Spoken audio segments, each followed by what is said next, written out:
السلام علیکم ناظرین، میں آپ کا بھائی سبطین عرف زیدی ہندوستانی رمضان کی اس مقدس مجلس میں آپ کا خیر مقدم کرتا ہوں۔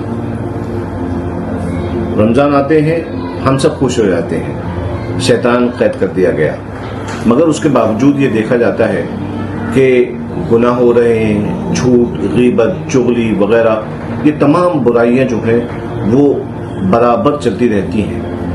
تو سوال یہ ہے کہ ایسا کیوں ہوتا ہے؟ شیطان تو بند ہے۔ تو اس کا جواب یہ ہے کہ یہ اس وجہ سے ہوتا ہے کہ ہم ابھی بھی اپنے نفس کے قبضے میں ہیں اور نفس کے اوپر ہمارا کوئی کنٹرول نہیں ہے۔ رسول اللہ صلی اللہ علیہ وآلہ وسلم نے ارشاد فرمایا، اعداء عدوک نفسک التی بین جنبیک، تمہارا سب سے بڑا دشمن تمہارا نفس ہے۔ بہقی شریف کی یہ روایت ہم کو واضح طور پہ بتا رہی ہے کہ نفس ہمارا بہت بڑا دشمن ہے۔